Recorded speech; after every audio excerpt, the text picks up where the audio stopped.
7살 소녀와 13살 오빠가 방과 후 가장 좋아하는 활동인 TV 시청을 하려고 자리를 잡고 있습니다. 아이들의 부모님은 몇 시간 동안 더 일해서 돌아오지 않을 예정이고 간식을 만들기 전에 함께 방과 후 프로그램을 보는 것이 이들의 일상입니다. 소녀는 평소처럼 소파에 자리를 잡고 소녀는 TV 바로 앞에 앉아 TV를 켭니다. 이 시간에는 프리티 포니 파라다이스가 방영되며 그녀는 빠짐없이 시청합니다. 그녀의 오빠는 다른 프로그램을 보고 싶어 하지만 여동생이 행복해하는 모습을 보는 것도 좋아해서 항상 그녀가 포니들의 모험을 볼 수 있도록 양보합니다. 하지만 오늘은 그녀가 채널을 맞췄을 때 다른 것이 나오고 있습니다. 평소에 나오던 프리티 포니 주제곡 대신 텔레비전 스피커에서는 서커스 음악이 흘러나옵니다. 소녀는 화면에 보블 더 클라운이라는 밝은 글자가 나타나는 걸 봅니다. 이거 프리티 포니 아니잖아 라고 그녀가 오빠에게 말하지만 다시 돌아보니 그는 잠들어 있습니다. 소녀는 만족하지 않지만 이 프로그램에 기회를 주기로 합니다. 그리고 어쩌면 그녀가 좋아하는 포니쇼가 어쨌든 그 다음에 나올지도 모릅니다. 서커스 음악이 멈추고 행복한 광대가 화면에 옆돌기를 하며 등장합니다. 안녕 얘들아? 요란한 광대가 말합니다. 재미있는 걸 좋아하니? 그 소녀는 재미있는 걸 좋아했어요. 이 새로운 쇼도 나쁘지 않을 거예요. 그녀는 보블이 평범하고 행복한 미국 소도시의 거리를 걸어가는 모습을 지켜봅니다. 모두가 광대를 사랑하며 그가 지나가면 손을 흔듭니다. 보블은 한 남자가 잔디를 깎는 집 앞에서 잠시 멈춥니다. 그는 남자를 설득해 마당일을 멈추고 자신과 함께하도록 하고 두 사람은 행복하게 함께 인도를 따라 내려갑니다. 그 소녀는 이 프로그램이 조금 혼란스럽습니다. 농담도 별로 없지만 그녀는 어쨌든 계속 보기로 합니다.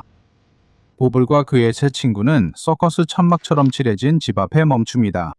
여기가 보블이 사는 곳이에요. 그는 남자를 집에 초대해 함께 들어갑니다. 안에서 보블은 남자에게 앉으라고 손짓하고 자신은 다과를 준비합니다. 소녀는 보블이 주방으로 가는 걸 지켜봅니다. 그곳에서 보블은 카메라를 향해 고기를 준비하는 가장 좋은 방법, 살에서 껍질을 조심스럽게 벗기는 방법, 그리고 뼈를 나중에 육수용으로 따로 보관해두는 법을 설명하면서 칼을 갈기 시작합니다. 소녀는 보블이 특별한 수업을 하는 모습을 매혹된 듯 바라봅니다. 이게 정말 좋은 프로그램일 수도 있겠네요. 이게 그녀의 새 최애 프로그램일 수도 있겠네요. 소녀는 일어나 부엌으로 가고 오빠는 아직 자고 있습니다. 그녀는 칼블럭이 있는 조리대에 손이 닿도록 서랍을 꺼내고 고기용 식칼을 꺼냅니다. 그녀는 빛에 반짝이는 식칼을 바라보며 날카롭고 반짝이는 날에 매료됩니다. 그 소녀는 거실로 돌아와 잠들어 있는 오빠 옆 소파에 올라탑니다. 그녀는 보블이 빨갛게 끓고 있는 고기 냄비에서 물러나 카메라를 똑바로 바라보는 모습을 지켜봅니다. 그 소녀는 일어나 고기칼을 들어 올립니다. 보블은 눈에 호기심을 가득 담고 카메라를 향해 걸어옵니다. 마치 화면을 들고 소녀를 바라보는 것처럼요. 그녀는 천천히 칼을 머리 위로 들어 올리고 보블은 속삭이기 시작합니다.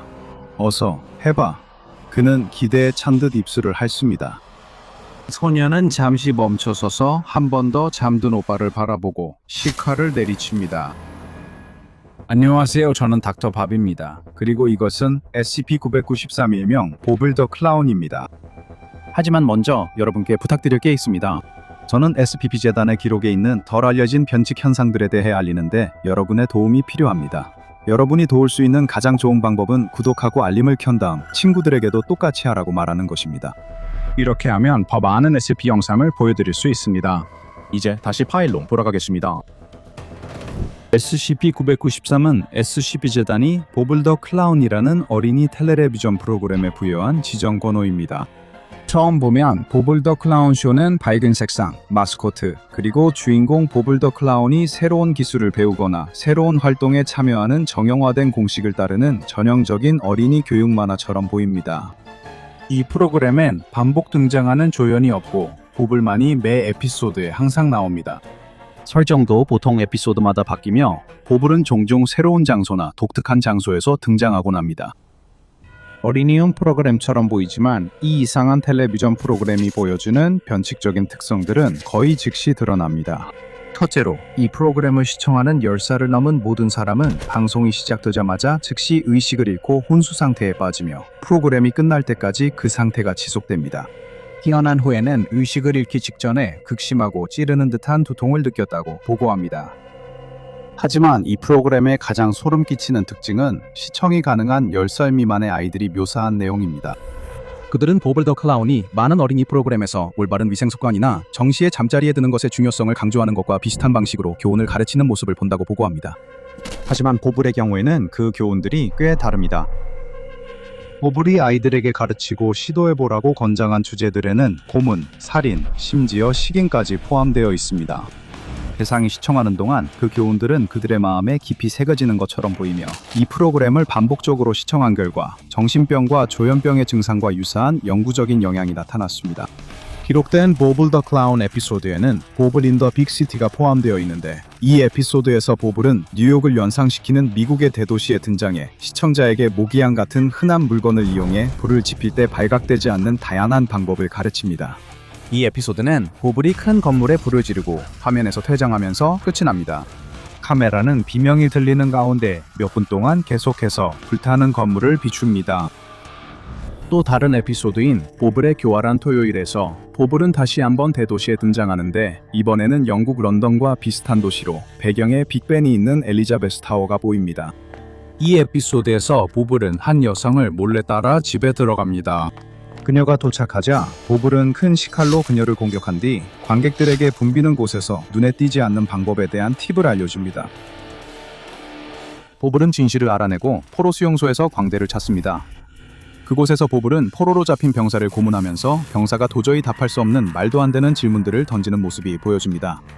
이것은 포로가 죽을 때까지 계속되고 그 후 보블은 고통스럽지만 치명적이지 않은 부상을 입히는 방법에 대해 설명합니다. 보블은 너를 싫어해는 기록된 에피소드 중 가장 불안하게 만드는 것 중 하나로 보블이 아무것도 없는 방에 혼자 앉아 30분 내내 조용히 그리고 환한 표정으로 시청자를 노려보는 내용으로 이루어져 있습니다. 그중 가장 이상한 것은 욕설로 가득한 제목의 에피소드에서 나온 것으로 보블이 재단 보안 사이트 영상 보관실, 즉 보블 더 클라운 녹화 영상이 보관된 방에 있는 것으로 보입니다. 이 에피소드에서 분노에 찬 보블은 여러 SCP의 격리를 파괴하는 방법을 설명합니다. 그는 이어서 해당 SCP에 배정된 연구원들의 일상적인 루틴을 포함한 개인적인 정보들을 밝히고 그들을 살해할 수 있는 여러 가지 방법을 제안합니다. 이 에피소드에서 흥미로운 점이 하나 있습니다. 어느 순간 특정 SCP 재단 연구원의 애니메이션 모습이 보블 옆을 지나가는 장면이 나옵니다. 벽에 걸린 시계가 시간을 보여주고 있는데 이 연구원은 나중에 실제로 그 시간에 영상 아카이브를 지나갔다고 확인했습니다. 하지만 그때 방 안에서 애니메이션 광대가 TV 프로그램을 촬영하고 있는 것을 본 기억은 전혀 없었다고 합니다.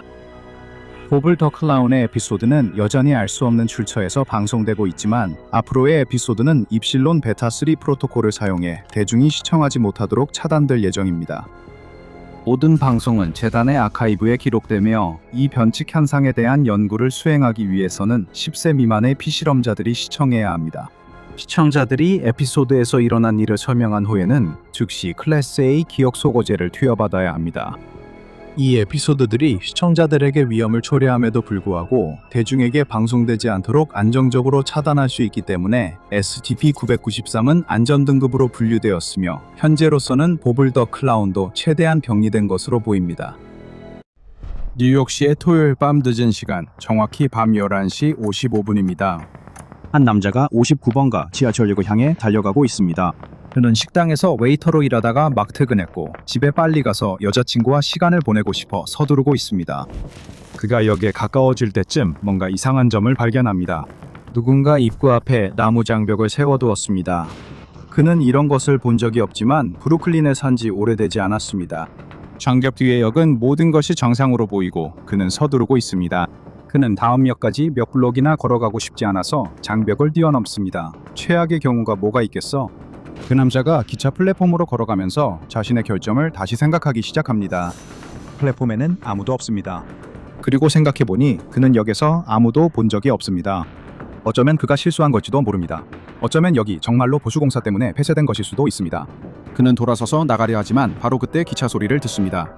다행이군요. 모든 것이 정상입니다. 그는 시계를 확인합니다. 정확히 오후 11시 57분입니다. 기차가 멈춰서고 문이 열립니다.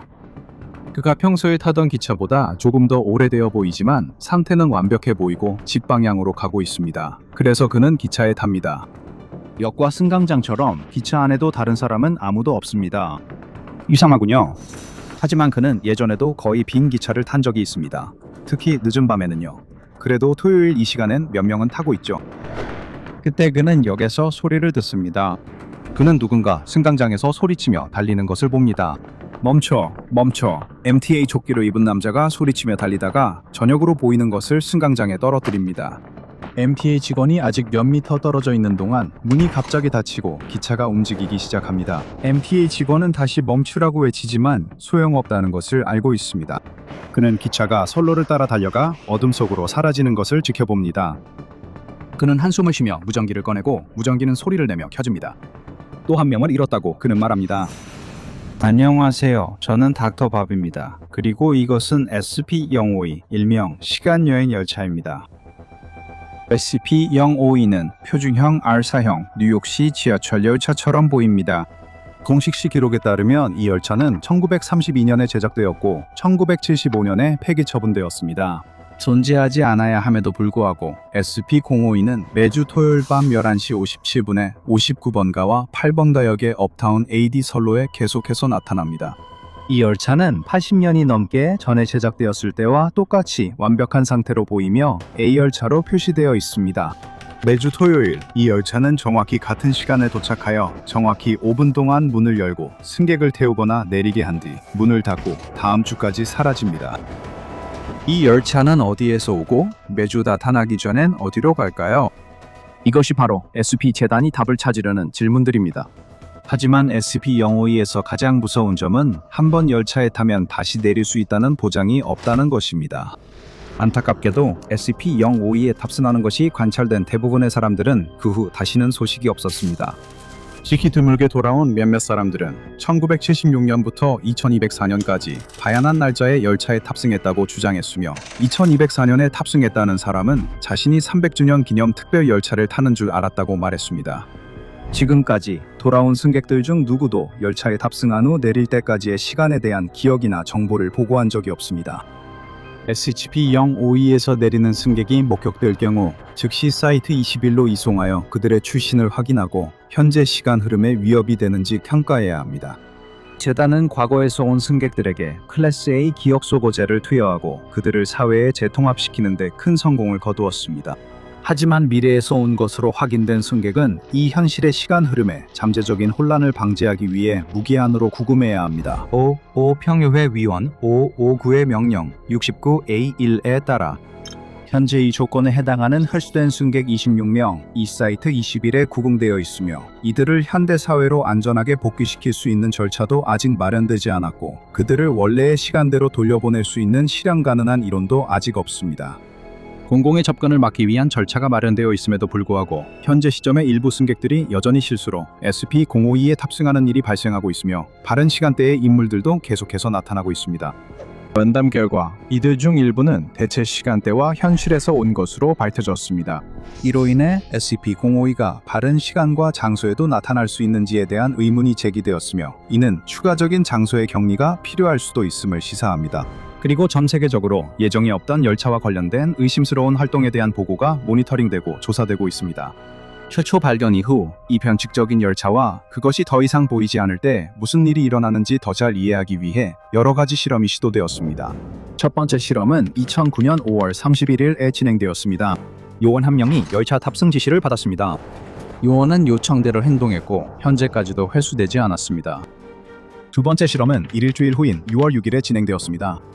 이 요원도 회수되지 않았으며 보고서에 따르면 1980년에 우리 시간대로 돌아왔을 수 있습니다. 그 시점에서 그는 이후 기밀로 분류된 대치 상황에서 사망했습니다. 세 번째 실험은 그 다음 주인 6월 13일에 실시되었습니다. 요원은 다시 기차 탑승 지시를 받고 따랐습니다. 하지만 이번에는 요원이 돌아왔습니다. 불과 2주 후인 6월 27일 요원은 기차에서 다시 내렸고 그의 손은 외과적으로 절단된 것처럼 보였습니다. 그의 주머니엔 더 이상 보내지 마시오 라는 쪽지가 들어있었습니다. 요원은 사라진 2주 동안 기차에서의 일이나 손에 무슨 일이 있었는지 전혀 기억하지 못한다고 주장합니다. 세 번째 실험 이후 559 사령부는 SCP-052의 재단 요원을 승객으로 탑승시키는 것을 중단하라는 명령을 내렸습니다. D계급 인원들은 유죄 판결을 받은 중범죄자이자 사형수로서 일회용이라는 특성 때문에 SCP-052 탐사에서 요원을 대체할 잠재적인 후보로 고려되었으나 그들을 과거나 미래로 방치할 위험이 너무 크다고 판단되었습니다. 상황을 알고 기차에 탑승한 요원 외에도 여러 명의 주목할 만한 승객들이 추가로 회수되었습니다. 한 사례에서는 2012년 7월 14일에 기차에 탑승한 한 여성이 4년 전인 2008년 3월 8일에 발견된 일이 있었습니다. 그녀는 극장에서 집으로 가는 길에 기차를 타고 4년 전인 과거로 이동했다는 사실에 크게 놀랐습니다. 그녀가 발견될 당시 또 다른 그녀가 있어 시간적 영향을 막기 위해 격리되었습니다. 2008년에 또 다른 대상자가 발견되어 자신이 1976년에서 왔다고 주장했습니다. 그에게는 신체적으로 아무런 문제가 없었고 시간 흐름에 혼란을 줄 위험도 없었지만 재단의 정신과 의사들은 그가 사회에 성공적으로 재적응하기에는 32년이라는 기간이 너무 길다고 판단하여 무기한 격리를 권고했습니다. 아마도 가장 흥미로운 사례는 2124년 12월에 기차에 탑승한 SPP 연방의 4급 감독관이라고 주장한 남성의 발견이었습니다. 그는 탑승 전에 클래스 A 기억 소거제를 투여받았으며 2010년에 구조될 때까지 아무것도 기억하지 못했다고 말했습니다. 해당 요원을 사회에 다시 내보낼 수는 없지만 O5 지휘부는 그가 추가적인 격리 절차에 대한 정보를 제공할 수 있을 것이라는 기대하에 다양한 변칙 현상에 대한 기밀 정보를 공유하는 것을 승인했습니다. SCP-052는 지금까지 뉴욕 지하철 시스템에서 멈추거나 제거하는 것이 불가능하다는 것이 입증되었기 때문에 유클리드로 분류되었습니다. 하지만 SCP-052의 예측 가능한 특성 덕분에 재단은 일반인이 마주치는 것을 대부분 막을 수 있습니다. 59번가 ABCD역은 선로 보수 작업을 명목으로 토요일 밤 11시부터 일요일 새벽 1시까지 일반인 출입이 통제됩니다. SCP-052에서 내리는 승객이 목격될 경우 반드시 21번 기지로 이송되어 면담 및 처리를 받아야 하며 SCP-052를 단순히 목격한 일반인은 B급 기억 소거제를 투여받은 후 석방될 수 있습니다. SCP-052에 탑승한 후 다시는 모습을 드러내지 않는 대부분의 승객들에게 무슨 일이 일어나는지는 저희도 알지 못합니다. SCP-재단이 새로운 기지를 개설하고 새로운 기지 이사를 임명하는 일은 흔치 않지만 오늘이 바로 그런 날입니다. 41번 기지에서 곧 업무가 시작되며 존경받는 선임 연구원이 새 기지 이사로 임명되었습니다. 그는 아직 이에 대해 많은 이야기를 듣지 못했지만 몇 가지는 확실히 알고 있습니다. 어떤 새로운 매우 불안정한 변칙 현상이 발견되었고 그 주위에 기지가 건설되었으며 조직에 대한 그의 오랜 충성심이 마침내 승진이라는 보상으로 돌아왔습니다.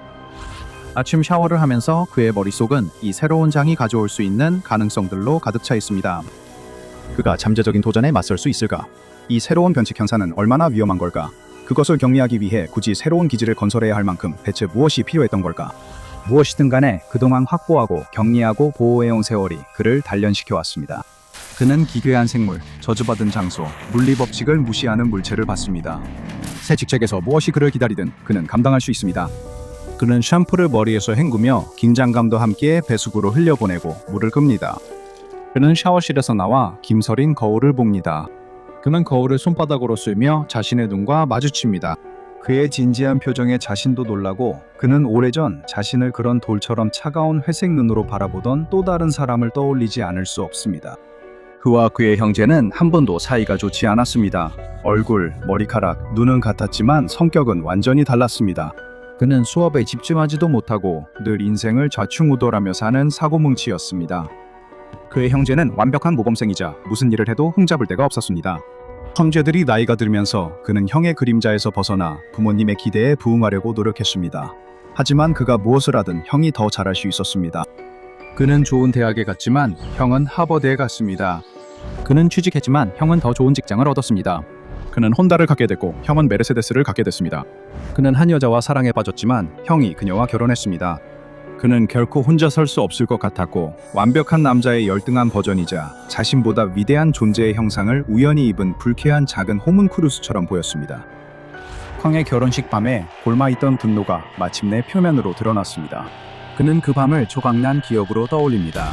거친 말, 5번째 술잔, 깨진 샴페인잔. 형의 말이 돌을 넘고 깊은 상처를 남겼습니다. 아무 생각 없이 그는 형을 살짝 과하게 밀었습니다. 그는 형이 넘어져 머리를 탁자 모서리에 부딪히는 것을 보고 형이 움직이지 않는 것도 봤습니다. 조용했습니다. 그는 자수를 고민했지만 곧 다른 생각이 들었습니다. 왜 두 사람 모두의 미래를 망쳐야 하나요? 그의 형은 이미 떠났고 되돌릴 수 없었습니다.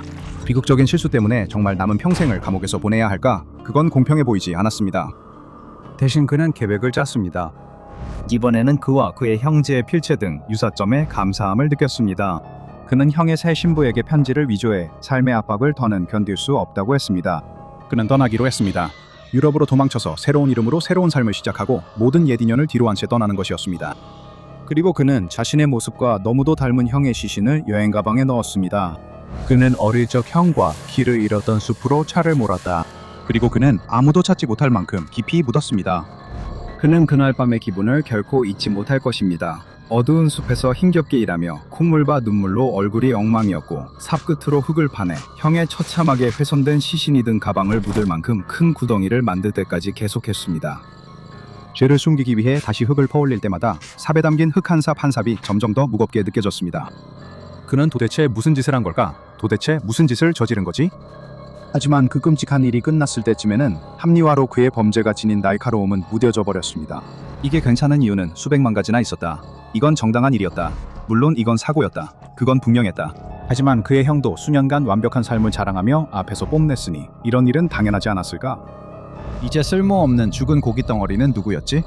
저울이 다시 균형을 잃었다. 그가 한 일을 아무도 알지 못할 것이다. 오직 그 자신뿐이었다. 아무리 잊으려 해도 거울 속에서 형의 모습을 볼 때마다 자신의 가장 큰 수치가 떠올랐기 때문이다. 하지만 그 순간은 이미 오래전에 지나가 버렸다. 그는 다시 현재로 돌아와 얼굴에 찬물을 끼얹고 정신을 차린다. 그는 기억을 떨쳐내고 옷을 입는다. 이제 출근할 시간이다. 그가 시설에 도착하자마자 본 것에 충격을 받는다. 그곳은 성이다. 세월의 풍파를 겪었지만 여전히 웅장하고 위험이 있다. 이 건물은 재단이 세운 건 아니지만 지금은 그 안에 자리를 잡고 있다. 그는 회상에 잠기느라 늦었고 아직 서리도 살펴볼 기회가 없었다. 하지만 사이트 이사라면 좀 늦어도 괜찮지 않은가? 당신이 보스이자 최고 책임자입니다. 당신이 오기 전엔 파티가 시작되지 않아.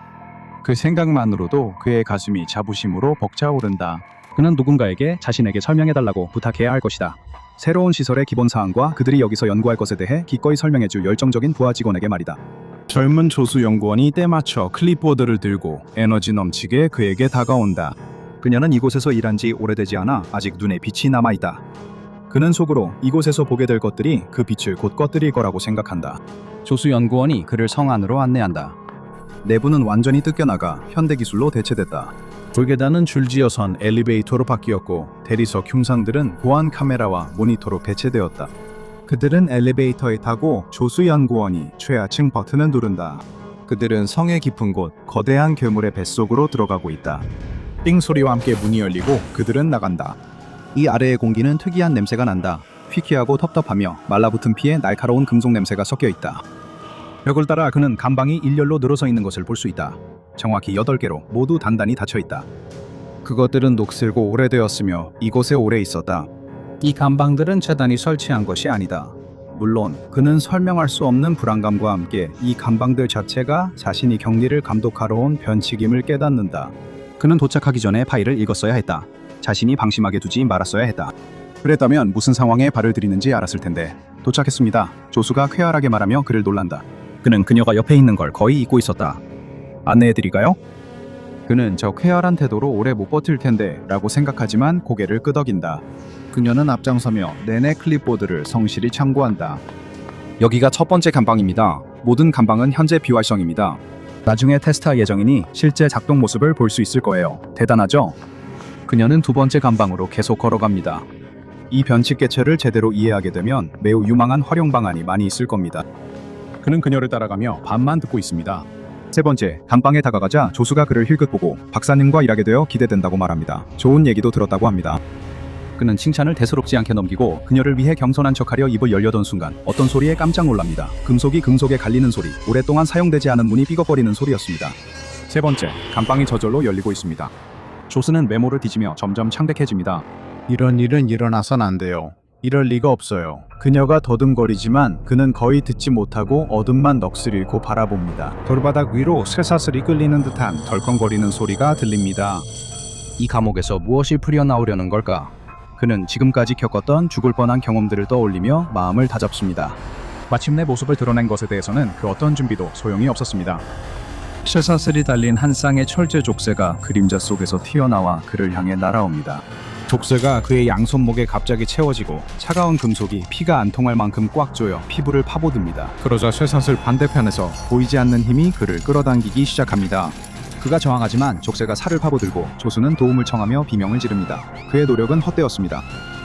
그를 더 가까이 끌어당기고 그를 가두려는 무언가가 있는데 그것은 그가 감당할 수 없을 만큼 훨씬 더 강력합니다. 사슬이 그를 감방 안으로 잡아당기고 문이 쾅 소리를 내며 그의 뒤에서 닫힙니다. 그는 잠시 형이 웃는 모습을 볼 수 있다고 생각합니다. 그리고 그는 사라지고 빈 감방과 충격에 빠진 조수만이 남습니다. 때때로 과거의 저는 다시 돌아와 당신을 괴롭힙니다. 그리고 불행하게도 이 남자에게는 SCP-567이나 지하 감옥에는 공소시효가 없습니다. 별명이 충분히 명확하지 않았다면 그 지하 감옥은 결코 갇히고 싶은 곳이 아닙니다. SCP-567은 재단 사이트 40일 아래 8개 감방으로 구성된 시설입니다. 각 감방은 SCP-567-1부터 SCP-567-8까지 지정된 번호가 있습니다. 이 감방들은 대부분 비활성화되어 일반적인 감방과 구별되지 않습니다. 하지만 감방 중 하나가 특정 범죄에 대해 유죄라고 판단한 사람이 근처에 들어오면 SCP-567의 변칙적인 특성이 분명하게 드러납니다. 각 감방은 특정한 끔찍한 행위를 처벌합니다. SCP-567 타벌은 절도를 저지른 사람을 대상으로 합니다. 2번 감방은 성폭력을 처벌합니다. 3번과 4번 감방은 다양한 유형의 살인을 처벌합니다. 5번 감방은 간통을 처벌합니다. 6번과 7번은 내용이 잘 보이지 않아 이해하기 어렵습니다.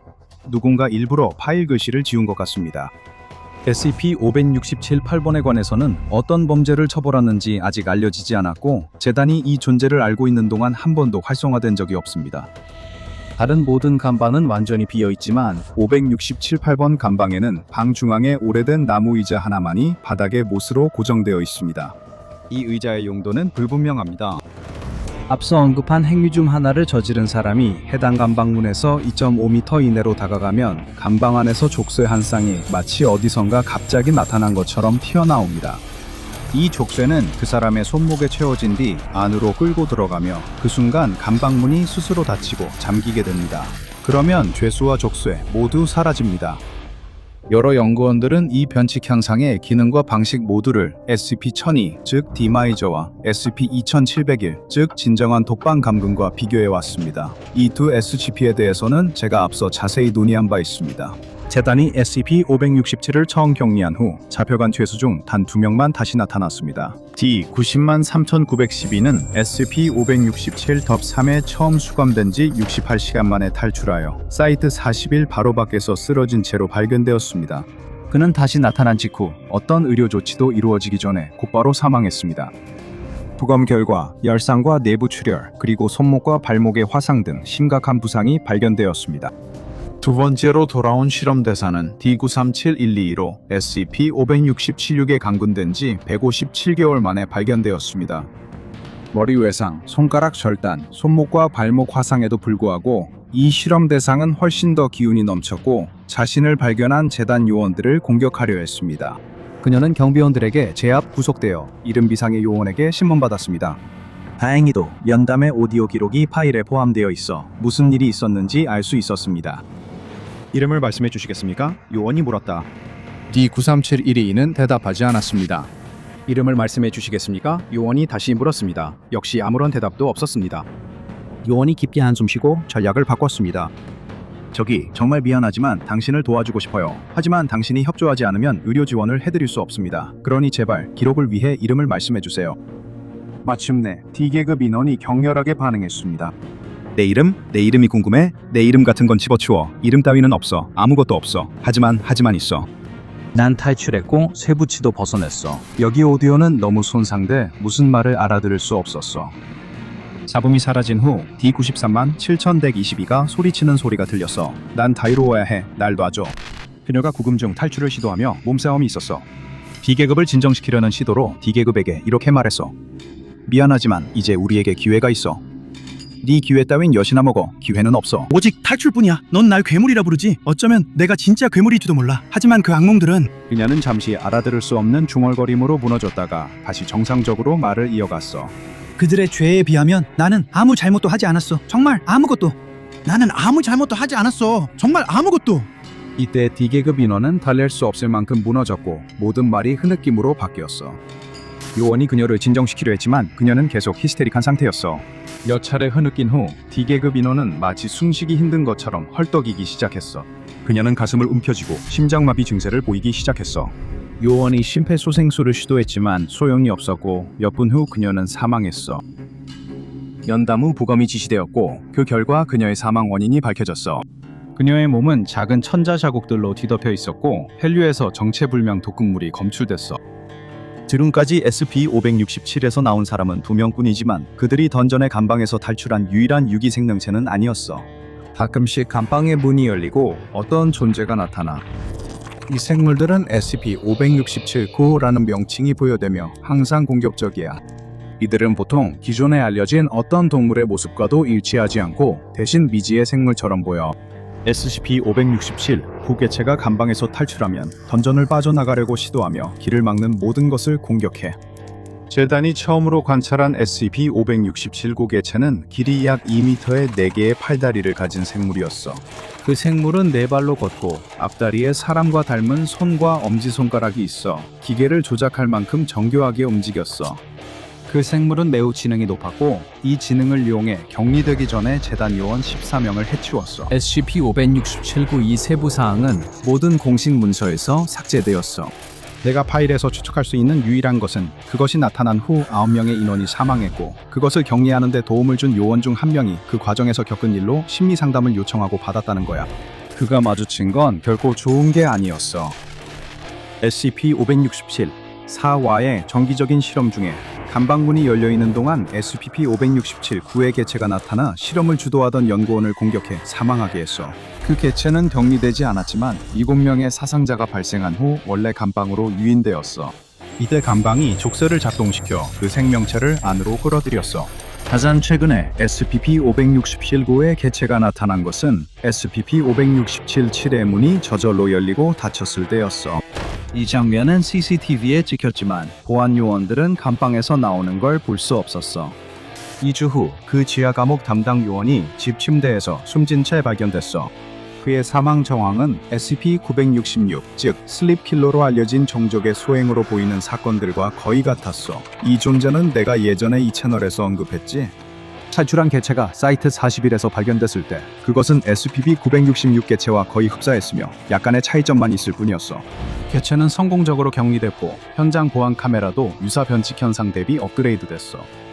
감방에서 나온 생물의 정확한 외형을 포함해 많은 세부 사항이 파일에서 누락되어 있지만 나는 한 가지를 추론했어. SCP-567 이 죄가 있다고 판단한 존재들을 어디로 데려가든 그곳은 모든 종족의 괴물들을 위한 감옥이야. 인간만이 그 존재가 죄에 대해 책임지길 원하는 대상이 아니지.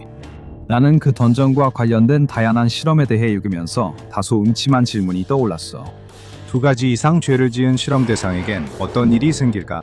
어떤 감방이 그를 차지하게 될까? 다행히도 내 호기심을 충족시켜줄 일이 있었고 불행하게도 한 D계급 인원이 그 답을 알게 됐지. D834,200은 SCP-567의 초기 연구에서 인간 실험 대상으로 사용되었어. 그는 SCP-567 6등번과 7번 앞에 배치되었지. 거의 즉시 감방문이 덜컥 열렸고 족쇄가 튀어나와 그를 붙잡았어. 그의 왼쪽 손목과 발목은 6번 감방에 잡혔고 오른쪽은 7번 감방에 잡혔어. 그리고 그는 2 감방으로 동시에 끌려 들어갔지. 적어도 그의 일부는 그랬지. 그의 운명을 너무 충격 주지 않게 어떻게 설명할 수 있을까? 가족 식사 자리에서 네가 한쪽, 형제나 사촌이 다른 쪽을 잡고 소원뼈를 잡아당겨 부러뜨려 본 적 있니? 그것과 좀 비슷했어. 민간인이 SCP-567을 우연히 발견하는 것을 막기 위해 SCP-567이 있는 버려진 성에 SCP-재단 42번 기지가 설립되었어. 건전 입구는 항상 봉인되어 있고 각 감방의 문은 CCTV로 감시되고 있어. 만약 어떤 문이 허가 없이 열리면 델타9 기동특무부대 일명 헥스가 출동해서 발생한 SCP-567 개체를 격리하게 돼. 만약 어떤 이유로든 격리가 불가능할 경우 기동특무부대는 처분이 허가돼.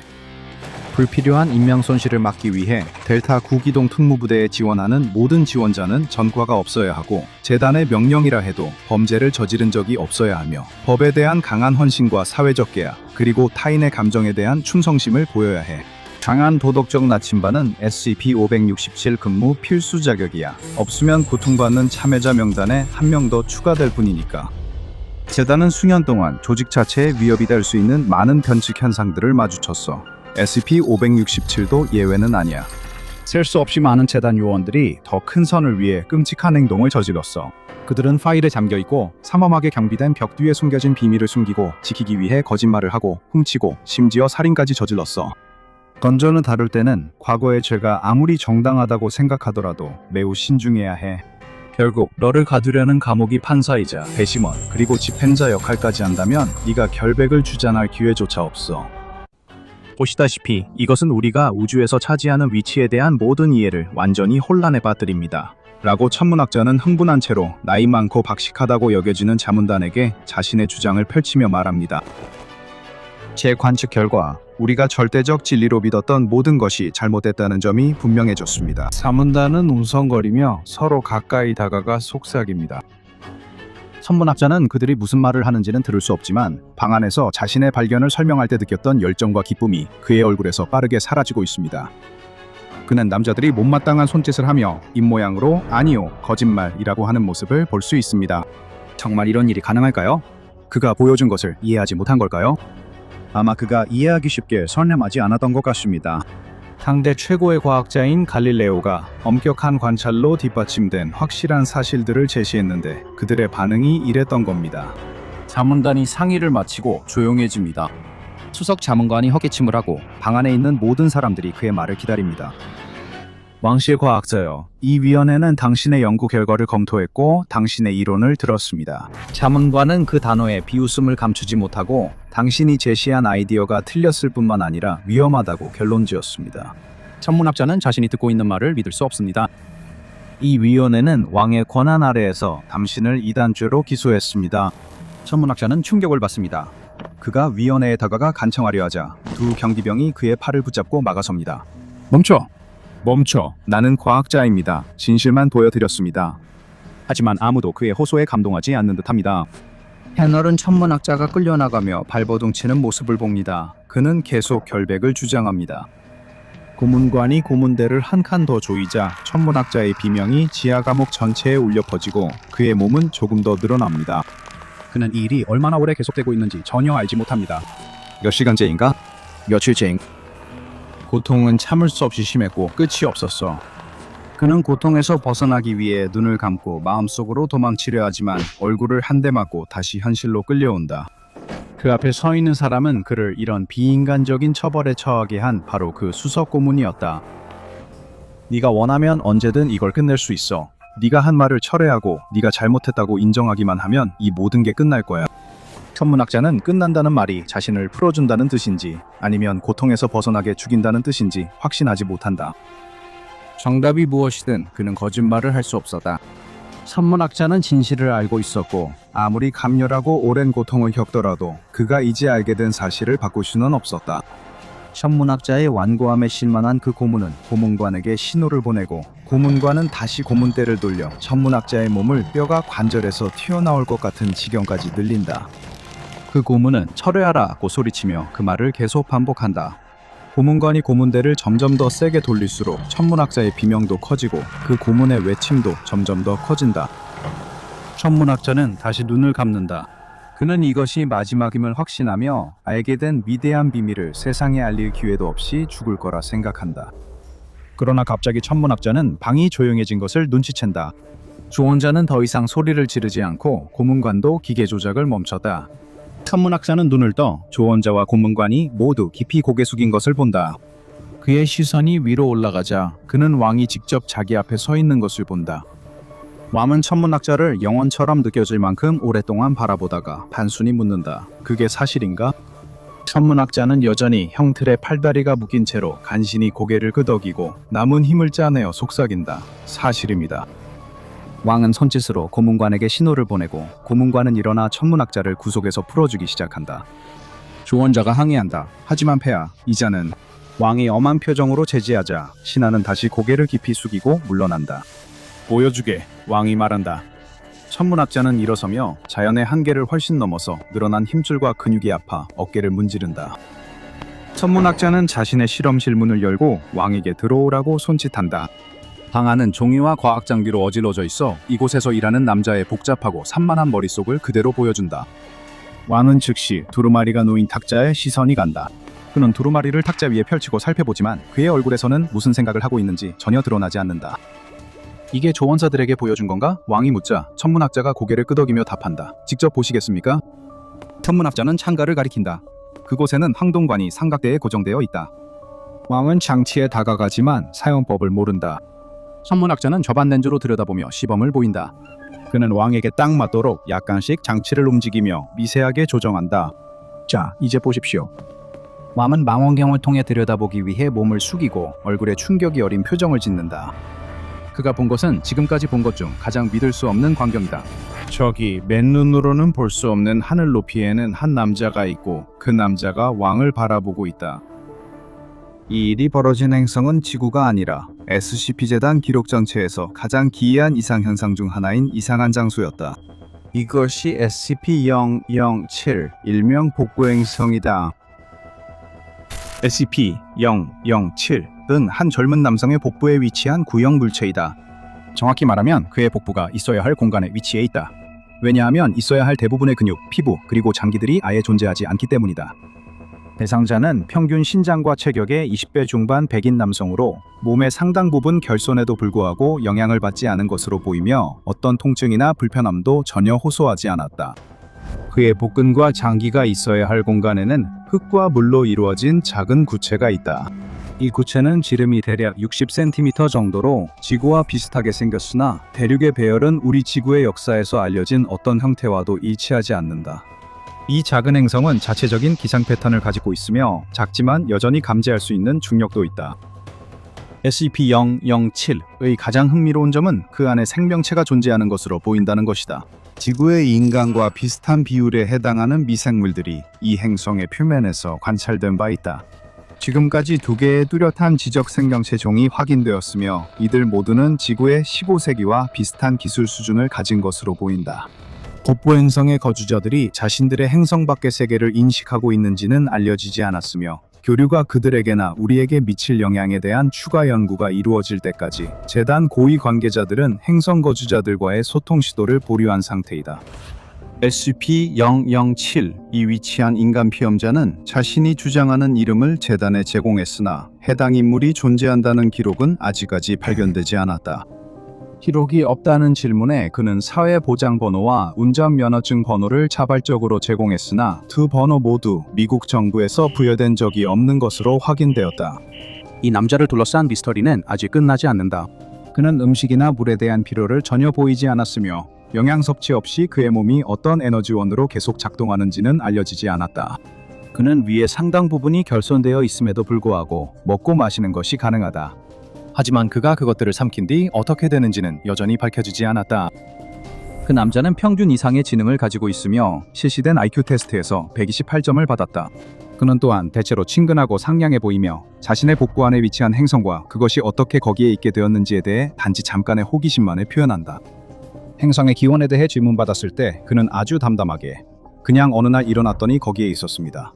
어떻게 거기에 있게 되었는지는 전혀 모르겠습니다. 라고 대답했다. SCP-007의 잘 이해되지 않는 특성 때문에 그것은 유클리드로 분류되었으며 작은 행성과 그 행성이 들어있는 남성은 피실험자가 나갈 수 없는 밀폐되고 안락하게 꾸며진 10m의 곳 10m 방에 격리되어 있다.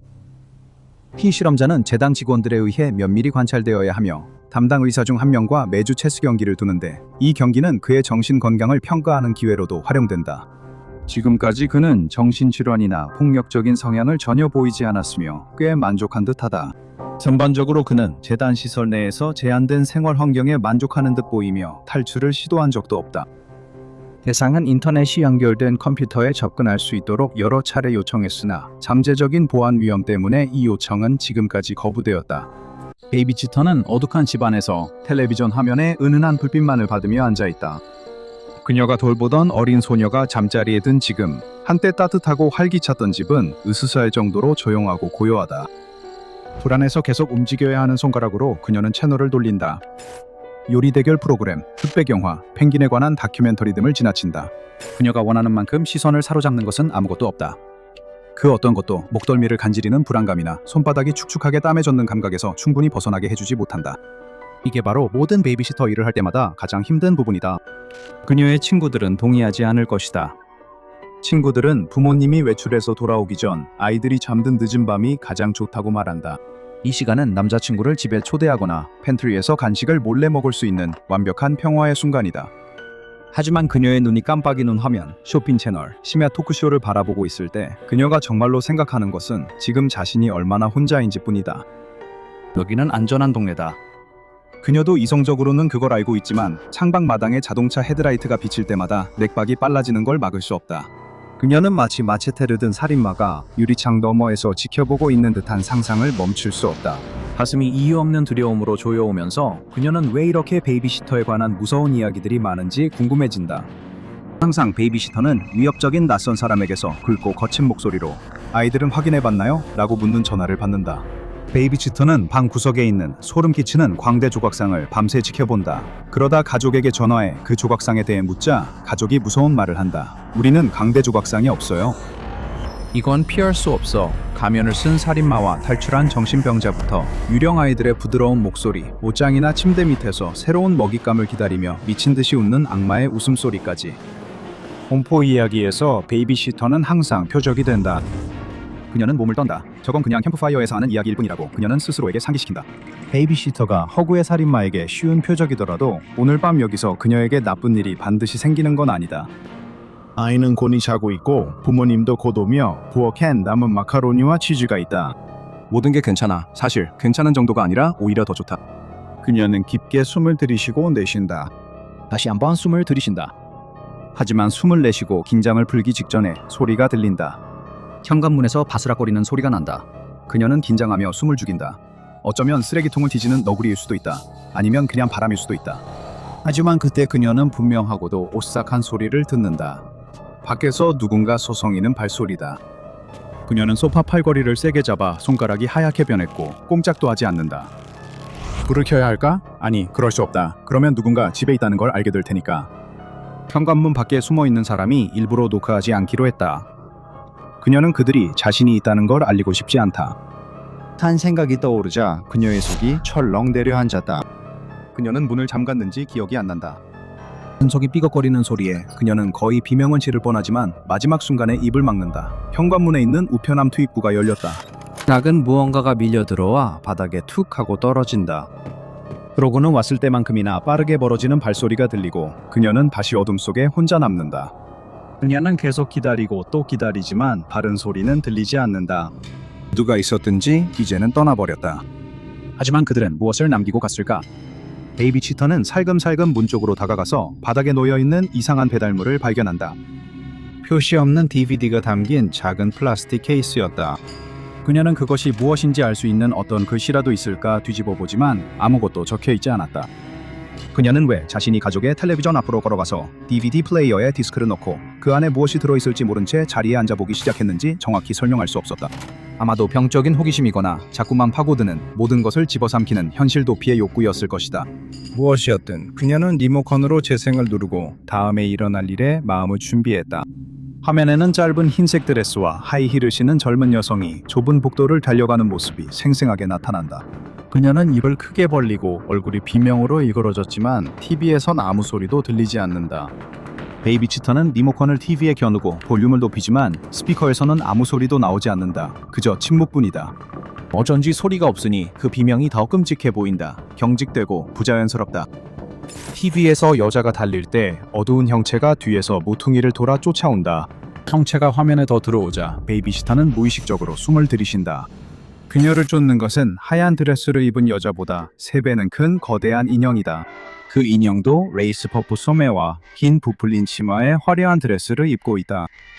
그 인형은 저렇게 움직일 수 있을 리 없어. 그 인형은 모든 면에서 원래 가만히 있어야 할 것처럼 보인다. 딱딱한 나무팔, 벌어진 채 얼어붙은 손가락, 굳어버린 멍청한 미소, 그리고 깜빡이지 않는 구슬 같은 눈이 희생자의 등을 꿰뚫어 본다. 그런데도 그 인형은 움직인다. 다리와 팔을 휘저으며 머리를 좌우로 돌려 여자의 움직임을 따라간다. 복도가 음악실로 변하고 그 안에 그랜드 피아노와 나무 벤치가 있다. 여자는 달려가며 벤치를 옆으로 치고 지나간다. 인형은 집요하게 쫓아온다. 꾸준하고 거의 느긋해 보이는 속도로 따라오는데 마치 인간 소녀가 지치고 약해져서 결국 무력해질 것을 알고 있기라도 한 듯하다. 인형은 이 추격전을 영원히 계속할 수 있을 것처럼 보인다. 베이비시터는 눈을 뗄 수도 감을 수도 없다. 정말 그러고 싶지만 불쌍한 소녀에게 무슨 일이 생기는지 끝까지 지켜봐야 한다. 인형이 먹잇감을 잡았을 때 그 무감정한 얼굴이 어떤 모습일지. 그녀는 한동안 지켜본다. 얼마나 지났는지는 정확히 알 수 없다. 그리고 화면이 검게 변한다.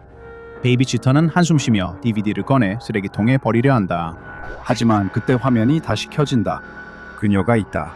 흰 옷의 여자가 바닥에 구겨져 미동 없이 누워있다. 카메라는 그녀의 몸을 따라간다. 발에서부터 시작해 이상하게 꺾인 다리를 지나 부러진 팔을 지나 마침내 그녀의 얼굴까지 비춘다. 그곳에서 검은 눈동자가 화면 밖을 음시한다. 여자의 머리는 사라지고 그 자리에 인형의 머리가 대신 있다. 그러고 나서 화면이 다시 검게 변한다. 끝이다. 베이비시터는 얼굴에 손을 대고 볼이 젖어 있음을 느낀다. 언제 울기 시작했는지 확신할 수 없었지만 이제 멈출 수 없었다. 모든 것이 너무 끔찍했다. 사람들이 거대한 인형들에게 쫓기고 인형들에게 죽임을 당하고 인형으로 변해가는 모습이었다. 그녀는 현실, 살과 피, 차갑고 잔인한 도자기에 대한 감각이 점점 흐려짐을 느꼈다. 그녀는 빠르게 뛰는 심장을 진정시키려고 애쓰며 어머니가 불러주던 자장가를 떠올리려 한다. 하지만 그 오래된 기억들은 어렴풋이 기억나는 꿈처럼 흐릿하게 느껴진다.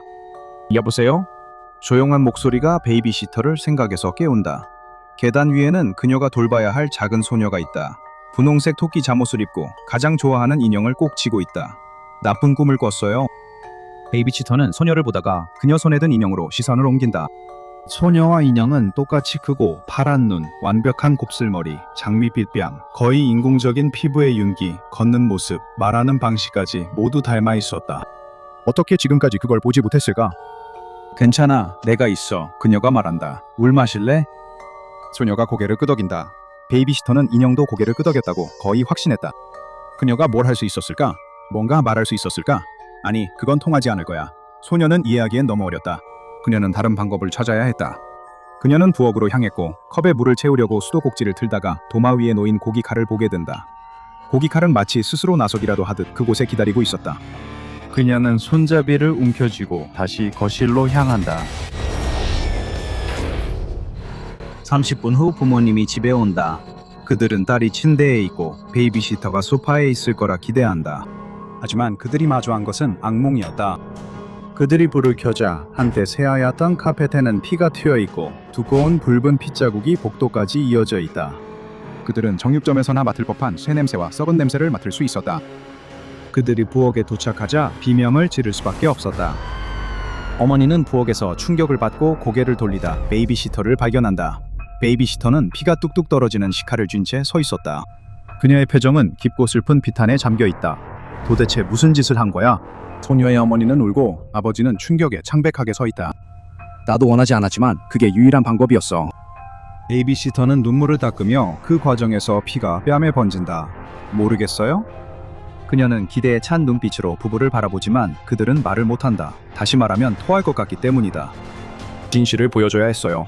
베이비시터는 어차피 그녀는 진짜가 아니었다고 단호히 말한다. 나는 그녀를 분해해야 했지만 다시 조립할 수 있어요. 그녀는 인형이자 장난감이었어요. 나처럼요. 그녀는 눈물 가득한 눈에 갑작스러운 광기를 띠고 그들을 바라봅니다. 그녀는 천천히 일어나 커플에게 한 걸음 다가가며 얼굴에는 결연한 표정이 떠오릅니다. 곧 손에 피를 묻게 될 일을 자랑스럽게 여기진 않지만 그래도 피를 흘릴 각오를 한 표정입니다. 부모님은 도망치려 하지만 이미 늦었습니다. 그녀는 이미 그들 앞까지 들이닥쳐 있었고 시카를 높이 들어 날카로운 날이 어둑한 빛에 번뜩였습니다. 바로 너처럼. 이 불쌍한 가족과 그들이 잃은 딸, 그리고 살인범으로 돌변한 멀쩡해 보이던 베이비시터는 이 기이한 DVD 때문에 삶이 파괴된 첫사람들이 아니었고 마지막도 아니었습니다. 전 세계 곳곳에서 불특정한 사람들이 우편함을 열어보면 로고도 제목도 어떤 식별 정보도 없는 평범한 DVD를 발견하곤 했습니다. 만약 그들이 그 DVD를 시청하는 치명적인 실수를 저질렀다면 그들 역시 피할 수 없이 SCP-1432 일명 인형 DVD의 영향에 희생되고 말았습니다. SCP-1432는 디지털 비디오 디스크 자체를 의미하는 것이 아니라 그 안에 담긴 콘텐츠를 가리킵니다. 이것은 거의 동일한 장면들로 이루어진 우성 아방가르드 단편 영화입니다. 각 시퀀스마다 거대한 인형이 젊은 여성을 여러 방과 복도를 따라 쫓아갑니다. 인형의 크기는 장면마다 달라지며 더 큰 방을 채우거나 더 작은 문을 통과하기 위해 확장되거나 압축되는 것처럼 보입니다. 이 장면은 16공간이 이어지며 마지막에 젊은 여성의 머리 대신 인형 머리가 있는 모습이 등장합니다. 이 영상이 이례적인 이유는 불안한 영상미 외에 또 무엇일까요? 이 영상을 최소 5분 이상 시청한 사람은 현실과 자신의 정체성에 대한 인식이 극적으로 변화하는 것을 경험하게 됩니다. 피실험자는 자신과 세상의 모든 사람, 동물들이 유기체가 아니라 정체불명의 힘에 의해 만들어진 인형이라고 의심의 여지 없이 믿기 시작합니다. 이 효과로 인해 피실험자 중 73%에서 살인 성향이 나타납니다. 그 결과로 발생하는 살인은 대개 엉망진창이고 피실험자에게 감정적으로 큰 부담을 주며 피실험자는 자신이 저지른 일에 대해 후회를 표현하면서도 동시에 희생자를 죽이고 훼손하는 것이 다른 사람들에게 진실을 보여줄 수 있는 유일한 방법이라고 믿습니다. 기록상 최초의 SCP-1432 사례는 오하이오의 한 소도시 경찰서 증거보관소에서 발견되었습니다. 이는 특히 끔찍한 살인 사건이 재단 요원들의 주목을 끈 후였습니다. 12살 소년이 그 영상을 본 후 몇 시간 뒤에 자신의 어머니와 아버지를 살해하고 훼손했습니다. 재단은 DVD와 소년 모드를 확보했고 한 연구원이 소년을 앉혀놓고 면담을 진행했습니다. 연구원은 소년에게 이름을 말하게 한 뒤 면담을 시작했고 형식적인 절차가 끝나자 더 중요한 질문으로 넘어갔습니다. 그는 좋아요. 이제 자신이 인공적으로 만들어진 장난감이라고 믿는다는 거죠? 라고 말했습니다. 소년은 고개를 끄덕였습니다. 네, 맞아요. 저도 그렇고 당신도 그렇고 모두가 그래요. 제가 만난 사람 모두 그래요. 다들 그런 것 같아요. 저도 잘 모르겠어요. 그는 말을 잇지 못하고 눈물을 글썽였습니다. 연구원은 그를 위로했습니다. 괜찮아요. 언제 자신이 장난감임을 알았나요? 저는 영상을 봤어요. 자세히 기억나진 않아요. 인형에 관한 거였던 것 같아요. 아니면 뭐 그런 거요. 하지만 그 후로 저는 알게 됐어요. 그러니까 너무 뻔했죠. 내가 왜 더 일찍 알아차리지 못했을까요? 모두가 그랬어요. 모두가 장난감이었고 내가 느낀 것도 마찬가지였어요. 그때 처음으로 홈런을 쳤던 순간 부모님에 대한 사랑 그리고 내 강아지에 대한 사랑도요. 이 모든 게 그냥 누군가가 장난감을 가지고 노는 것뿐이었어요. 연구원은 조금 더 깊이 파고들었습니다. 하지만 영상을 보기 전까지 이런 생각을 하지 않았다면 그 영상이 당신을 이렇게 느끼게 만들었거나 당신의 마음에 어떤 영향을 준 것일 수도 있다고 생각하지 않나요? 이 말에 소녀는 주먹을 꽉 쥐고 얼굴이 분노로 붉어졌습니다. 아니요. 그 남자는 사람들에게 경고하고 있었어요. 이해 안 돼요? 그 남자는 그걸 알아내 다른 사람들도 알길 원했어요. 사람들이 알아야 하니까요.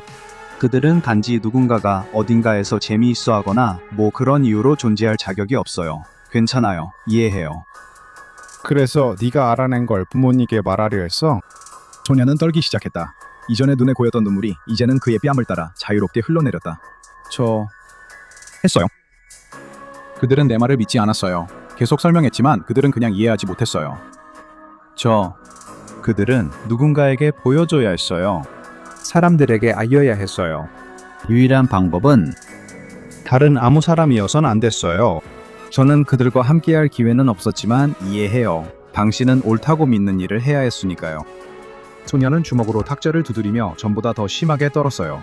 괴로움이 너무 커서 목소리까지 떨렸어요. 그들은 매우 똑똑해서 진짜 내면을 보여줘야 사람들이 알 수 있다는 걸 압니다. 그래서 당신이 그렇게 못하게 프로그램하죠. 그들은 정말 어렵게 만들어요. 다 그 기억들 때문이었지만 그래도 나는 해야만 했어요. 나는... 연구원은 소년의 어깨에 손을 얹으려고 손을 내밀었어요. 알아, 괜찮아. 소년은 잠시 조용히 울다가 물었어요. 나 좋은 사람이죠? 어쩔 수 없었어요. 정말이에요. 연구원도 눈물을 참으려 했었어요. 넌 좋은 사람이야. 결국엔 다 괜찮아질 거야. 약속할게. 소년은 다시 격리실로 옮겨져 진정제를 투여받아 잠을 잘 수 있게 했어. 연구원은 자신을 깊이 괴롭혔던 그 대화를 잊기 위해 즉시 A급 기억소거제 처방을 요청했어. 그의 요청이 받아들여졌고 그는 다음 충격적인 사건까지 SCP-재단에서 임무를 계속했다. 표시된 모든 SCP-1432 개체는 격리실 내 보안 파일 캐비닛에 보관되고 있어. 이 정리실에는 시험 중에 사용할 텔레비전과 DVD 플레이어도 비치되어 있어. 어떠한 상황에서도 SCP-1432 개체를 방 밖으로 반출해서는 안 돼. 재단이 지금까지 발견한 모든 인형 DVD를 확보했지만 SCP-1432의 격리 과정은 마치 침몰하는 배에서 양동이로 물을 퍼내는 것과 비슷했어. 도움이 될 수도 있지만 위험한 물이 계속 차오르고 있어. 이러한 격리 유지의 어려움 때문에 SCP-1432는 유클리드 객체 등급으로 분류되었어. 재단이 실제로 할 수 있는 건 경찰 통신을 감시하고 DVD와 연관된 살인 사건이 있는지 주시하는 것뿐이야. 이런 범죄가 보고되면 회수팀이 현장에 파견되어 SCP-1432의 잠재적 개체를 회수하게 돼. 이렇게 의심되는 DVD들은 D계급 인원들을 대상으로 실험돼. 실험 대상자들이 인형이나 사람들이 진짜가 아니라고 횡설수설하기 시작하면 그 DVD들은 즉시 격리돼. 하지만 노력은 거기서 끝나지 않아. 디지털 시대는 레시피를 찾거나 떠나간 소중한 사람들과 소통하거나 음악을 불법 다운로드하는 걸 더 쉽게 만들었지만 동시에 나쁜 의도를 가진 사람들이 해로운 자료를 수백만 명의 낯선 이들과 공유하는 것도 더 간단하게 만들었지. SCP-1432가 만약 급속히 퍼진다면 인구에 엄청난 피해를 줄 수 있기 때문에 전문팀이 온라인 동영상 공유 플랫폼을 모니터링하면서 해당 영상이 올라와 있는지 감시해야 해. 만약 발견된다면 가능한 한 빨리 삭제해야 하고 영상을 업로드한 사용자의 IP 주소도 추적해야 해. 현재 이 영상의 기원에 대해서는 거의 알려진 바가 없어. 누가 이 영상을 만들었는지, 어떤 목적으로 만들었는지, 그리고 다음에 누가 복사본을 받게 될지 아직 밝혀지지 않았어. 이 세상에는 함부로 건드려서는 안 되는 힘들이 있어. 그러니까 우편함에 몰래 들어온 수상한 DVD는 조심해야 해. 그냥 바로 버리는 게 최선이야. 집 안으로 들이지도 말고 DVD 플레이어를 켜지지도 말고 절대 재생 버튼을 누르지 마. 만약 그렇게 한다면 그게 네가 마지막으로 보게 되는 것이 될 수도 있어. 한 아이가 침대에서 행복하게 잠들어 크리스마스 아침을 꿈꾸고 있어. 그들이 잠든 사이에 듣지 못하는 것은 SCP-4666이 그들의 방으로 살며시 들어오는 소리야. SCP-4666은 잠시 동안 아이를 지켜보다가 거대한 자루에 손을 집어넣어. 안녕하세요. 저는 닥터밥이고 이 존재는 SCP-4666 이명 율맨입니다. SCP-4666은 하나의 인간형 개체로 여겨지지만 믿을 수 없을 만큼 오랜 시간 동안 살아온 존재입니다. SCP-4666과 접촉하고 살아남은 사람들은 그를 매우 키가 크다고 묘사하는데 키가 2m에서 2.3m 사이라고 합니다. 그는 또한 매우 늙고 매우 마른 모습으로 보입니다. 그는 항상 옷을 입지 않은 채로 나타나며 날씨가 영하로 떨어져서 일반적인 인간이라면 절대 견딜 수 없을 정도로 추운 상황에서도 그렇습니다. 그의 변칙적인 특성의 진정한 범위는 아직 알려지지 않았지만 SCP-4666은 북위 40도 이상의 지구상의 어느 곳이든 순간적으로 이동할 수 있는 것으로 보이며 실제로는 지구상의 어디든 이동할 수 있을지도 모릅니다. SCP-4666과의 조우는 오직 매우 특정한 시기에만 보고되어 왔으며 그 기간은 12월 21일 밤부터 1월 2일 이른 아침까지 이어지는 열이틀 밤입니다. 이 기간은 SCP-4666의 활성 단계로 알려져 있으며 이 변칙적인 인간형 개체와의 조우는 바이즈나하트 사건이라고 불립니다. 이 사건들 동안 SCP-4666은 가족이 거주하는 집에 나타나며 지금까지 이러한 집들은 몇 가지 공통점을 가지고 있습니다. 첫째, 이 집들은 모두 외딴 시골에 있습니다. 둘째, 이 집들은 사건이 일어나는 동안 눈으로 덮여 있는 지역에 위치해 있습니다. 그리고 셋째, 이 집들에는 모두 8세 미만의 자녀가 최소 1명 이상 있는 가족이 살고 있습니다. 이 모든 특징에 해당하는 장소에서는 때때로 바이스나우트 사건이 발생하며 항상 동일한 기본적인 진행 과정을 따릅니다. 첫 7밤 동안 아이들은 집 근처에서 이상한 인물을 보았다고 보고할 것입니다. 그 존재는 들판 건너편이나 근처 숲 가장자리처럼 멀리서 집을 지켜보고 있는 것처럼 보일 것입니다. 몇몇 아이들은 밤에 잠에서 깨어 창문 밖에서 SCP-4666이 자신들이 자는 모습을 지켜보고 있는 것을 봤다고 보고했습니다. 8째 밤부터 11째 밤까지 다른 가족들이 지붕이나 다락방에서 그 존재가 내는 발소리 같은 소리를 들었다고 보고합니다. 집안에서 악취가 나기 시작하지만 그 냄새의 근원은 결코 발견되지 않습니다. 이런 이상한 형상들 때문에 가족들은 종종 집에 유령이 들렸거나 미치광이에게 괴롭힘을 당하고 있다고 생각하게 됩니다. 12번째 밤에는 두 가지 시나리오 중 하나가 일어날 수 있습니다.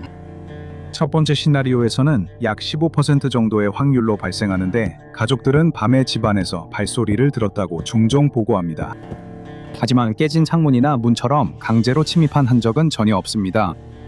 아침이 되면 아이들은 침대 끝에서 조잡한 장난감을 발견합니다.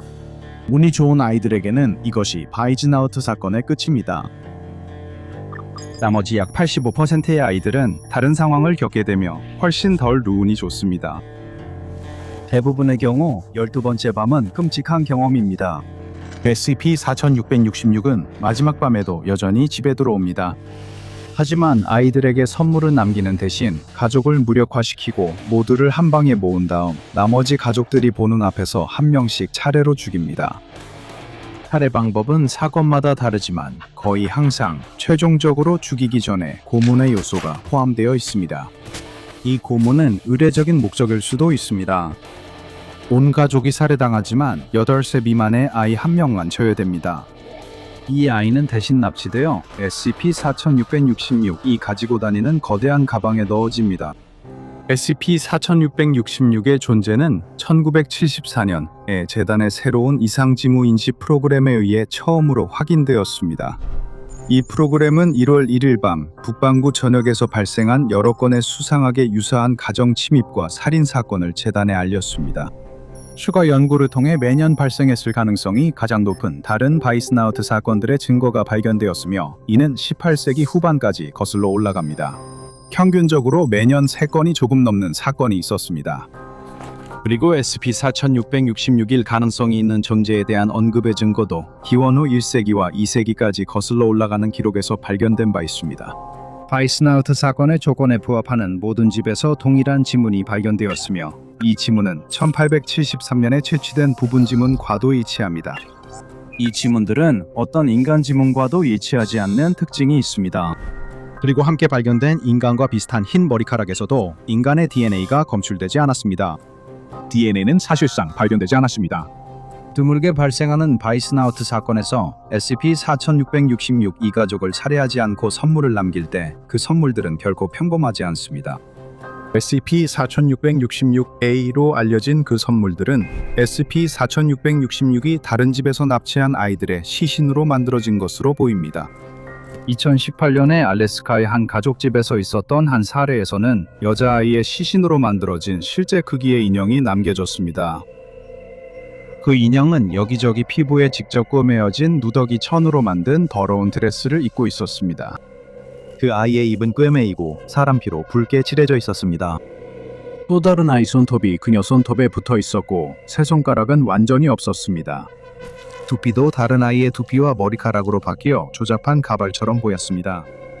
가장 끔찍한 것은 두 눈이 모두 제거되고 눈처럼 보이도록 칠해진 2개의 돌로 대체되어 있었다는 점입니다. 하지만 가장 무서운 것은 인형으로 변해버린 그 아이가 어떻게든 아직 살아있었다는 사실이었습니다. 당국은 소녀를 병원에 데려갔고 그녀는 짧은 인터뷰를 할 수 있었습니다. 그녀는 자신을 납치한 남자가 부모님을 죽인 뒤 자신을 다른 아이들도 들어있는 커다란 가방에 넣었다고 설명했습니다. SCP-4666은 아이들을 얼음과 뼈로 가득한 지하 동굴 깊숙한 곳으로 데려갔습니다. 그곳에서 아이들은 더는 버틸 수 없을 때까지 조잡한 장난감을 만들도록 강요받았습니다. 그 순간 아이들은 장난감이 되었습니다. 그 소녀는 이제 예카테리나 모로조바로 알려져 있는데 2년 전 이미 알려진 바이스녹트 사건에서 납치된 적이 있었습니다. 그녀는 발견된 후 겨우 18시간 만에 숨졌습니다. 부검 결과 많은 끔찍한 부상이 발견되었고 사인은 심각하고 지속적인 영양실조로 밝혀졌습니다. SCP-4666은 케테르로 분류되었으며 현재 격리되어 있지 않습니다. 재단은 SCP-4666의 활동 증거, 특히 12밤의 활동 기간 동안 보고된 스토킹 사례나 어린 자녀가 있는 집에서 발생하는 다른 이상 현상 등 잠재적인 바이스녹트 사건을 찾기 위해 웹 트래픽과 법 집행기관 채널을 모니터링하고 있습니다. 바이스녹트 사건이 진행 중인 것으로 의심될 경우 가장 가까운 격리기동대가 표준 PDP-8 휴머노이드 최초 접촉 프로토콜을 사용하여 SCP-4666을 격리를 시도하기 위해 파견됩니다. 지금까지 이러한 격리 시도는 한 번도 성공한 적이 없습니다. 언젠가 갑자기 사라질지도 모른다고 걱정해 본 적 있나요? 일요일 오후 공원에서의 소풍만큼 좋은 건 없죠? 신선한 공기, 담요 위에 느긋하게 누워 보내는 시간, 함께하는 사람들, 음식, 음료, 그리고 자연의 아름다움까지. 젊은 남자와 그의 여자친구는 바로 그렇게 일요일 오후를 보내며 느린 삶의 여유를 만끽했습니다. 이제 해질 무렵이 되어 하늘은 붉은색과 주황색으로 물들었고 공기는 점점 더 쌀쌀해지기 시작했습니다. 이제 소풍 정리하고 집에 갈 시간입니다. 그는 담요를 들고 그녀는 바구니를 들고 둘 다 한 손은 비워두어 서로 손을 잡을 수 있게 했습니다. 그들은 점점 비어가는 공원을 지나 젊은 남자의 아파트로 향합니다. 이 길은 그들이 지난 1년간 매주 일요일마다 함께 걸었던 익숙한 산책로입니다. 그들은 소풍처럼 느리고 편안하게 걷습니다. 오늘은 서두를 필요가 없습니다. 월요일 아침은 늘 서두르게 되죠. 지금은 석양, 공원, 그리고 그의 손 안에 그녀의 손뿐입니다. 젊은 남자는 나무 아래 흙에 견과류를 묻는 다람쥐를 힐끗 봅니다. 그는 귀여운 장면을 가리키려 여자친구 손을 꼭 쥐려 하지만 그녀는 손을 뺍니다. 그녀는 방향을 틀어 벤치 2개 쪽으로 가며 거기 있는 무언가에 넋이 나가 있습니다. 그녀는 당황한 목소리로 그에게 그것을 봤냐고 묻는다. 이상하게 그는 이상한 점을 전혀 발견하지 못합니다. 여자친구는 불안할 정도로 강하게 자신이 아주 잠깐 동안 이상한 빛을 봤다고 주장합니다. 나타나자마자 사라졌지만 지울 수 없는 인상을 남긴 것이었습니다. 젊은 남자는 불안하게 웃습니다. 뭔가 잘못됐어. 정확히 설명할 수 없지만 그의 목덜미 털이 곤두섰습니다. 그는 다시 다람쥐 얘기로 화제를 돌리려 합니다. 그가 다시 다람쥐를 가리키려 하지만 그녀는 그에게는 보이지 않지만 자신에게는 보이는 무언가를 계속 바라봅니다. 그는 뱃속에 뭔가가 뭉치는 느낌, 두려움이 밀려오는 것을 느낍니다. 그의 몸은 최대한 빨리 그곳을 벗어나라고 소리치고 있습니다. 그는 자신의 과민해진 신경계를 진정시키며 여기에 위험이 없다는 것을 스스로에게 상기시키려고 합니다. 여자친구에게 서둘러 집에 가자고 말하려던 그는 풀밭에 무언가 떨어지며 부드러운 쿵소리를 듣습니다. 그가 돌아보니 피크닉 바구니가 땅에 놓여 있습니다. 갑자기 떨어진 것이죠. 여자친구는 어디에도 보이지 않습니다. 그는 그녀를 부르나 대답이 없습니다. 마치 그녀가 감쪽같이 사라진 것 같습니다. 겁먹은 젊은 남자는 그녀를 찾으려고 공원을 구석구석 뒤집니다. 하지만 소풍 바구니 외에는 아무것도 없습니다. 그는 경찰에 실종 신고를 하지만 경찰은 범죄 흔적이나 그녀에게 무슨 일이 있었다고 믿을 이유가 없어 거의 할 수 있는 일이 없습니다. 그녀는 한순간 거기 있었고 다음 순간 사라졌습니다. 그 젊은 남자는 그날 밤 잠을 못 잤습니다. 그는 다음날 결근을 알리고 그녀를 계속 찾기로 합니다. 경찰이 도와주지 않으면 그는 혼자 진상을 밝혀내기로 결심합니다. 그는 여자친구의 부모님께 전화를 걸지만 그분들도 토요일 이후로 그녀에게서 아무 소식도 듣지 못했다고 합니다. 그녀의 친구들도 그녀를 본 적이 없고 문자 한 통조차 받지 못했습니다. 그녀는 직장에도 출근하지 않았습니다. 답을 찾으려 절박해진 그는 다시 공원으로 가서 그녀가 사라진 벤치 근처를 서성입니다.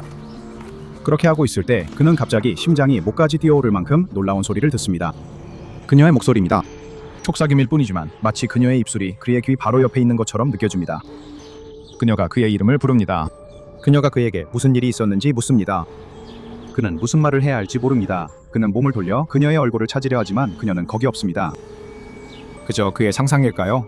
그의 슬픔이 그가 가장 듣고 싶어하는 목소리를 환청으로 들리게 하는 걸까요? 또 들립니다.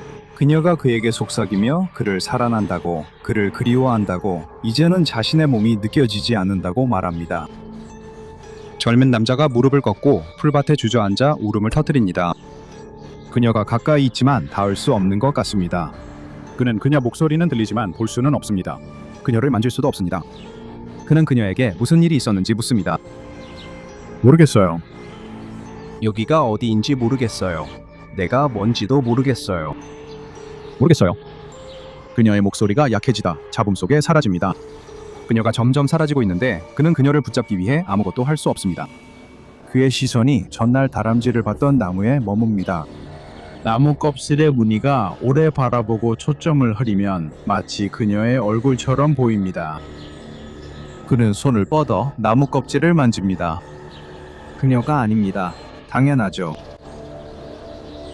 그는 다시는 그 목소리를 듣지 못합니다. 어쩌면 애초에 존재하지 않았을지도 모릅니다. 하지만 그는 그녀가 아직 어딘가에 남아있다는 느낌을 지울 수 없습니다. 마치 그녀가 그의 시야 밖, 그가 볼 수 없는 다른 차원에 있는 것만 같습니다. 그녀가 사라진 풀밭에 앉으면 그는 머릿속에서 그녀를 선명히 느낍니다. 그는 갑자기 첫 데이트가 생생히 떠오릅니다. 그녀가 커피를 그에게 흠뻑 쏟는 바람에 그녀가 그에게 깨끗한 바지를 빌려주려고 둘은 그녀의 집으로 다시 가야 했습니다. 그녀는 그가 화낼까 걱정했지만 둘은 그 일로 하루 종일 웃었습니다. 그는 그 커피 냄새를 맡을 수 있고 그 웃음이 목끝까지 차오르는 것도 느낄 수 있습니다. 그것은 단순한 기억보다 더 생생합니다. 어떻게 된 일인지 그건 정말 그녀입니다. 그러다 문득 시야 한편에 이상한 무언가가 들어옵니다. 푸른색과 노란색이 빛나는 형광빛이 그의 주변 시야에서 꼬이고 뒤틀리며 빛나고 있습니다. 그는 그쪽을 바라보며 일어섭니다. 그는 자신도 모르게 그 형체를 향해 손을 뻗고 그리고 그는 사라집니다.